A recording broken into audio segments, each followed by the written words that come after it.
Picture this: a foggy morning in Moldova, a dirt road, a body on the ground, and a set of papers that seem to tell a complete story. The name on those papers is Igor Vorotinov, and according to everyone looking at that scene, the man was dead.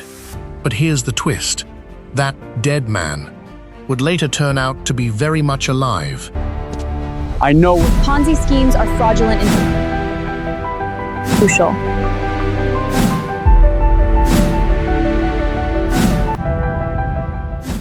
Years earlier, Igor had taken out a $2 million life insurance policy from Mutual of Omaha, and his wife, Irina, was the beneficiary. So, when a body turned up in Moldova with Igor's ID on it, the claim looked airtight. Irina filed the death claim. The insurance company paid out more than $2 million. And just like that, the money started moving. But instead of disappearing quietly, the whole thing started leaving a trail. The payout didn't just sit in one place.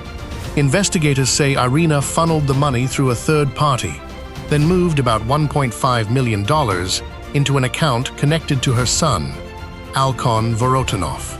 From there, the money kept bouncing around accounts in the US, Switzerland, and Moldova. That's the thing about fraud. The money always has somewhere to go, and sooner or later, somebody follows it. While all of this was happening back in the US, Igor was living under a different name in Transnistria, a breakaway region in Moldova. He wasn't dead, he wasn't gone.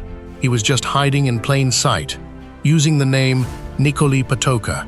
And then comes the part that breaks the case wide open. Sirs, in over here, we need to check your 2013, laptop. customs officers stopped Igor Vorotinov at the Detroit border and checked his computer.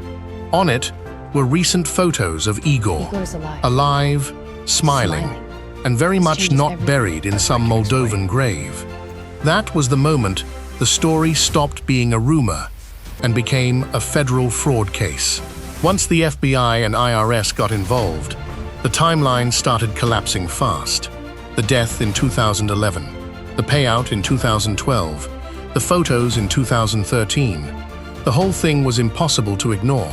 And once investigators connected the dots, Igor was arrested in Moldova in 2018 and extradited to the United States. In court, he pleaded guilty. Later, he was sentenced to 41 months in prison and ordered to repay the full $2,048,000.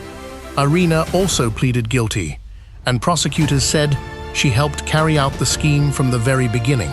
As for Igor, he was part of the paper trail that helped blow the whole thing open.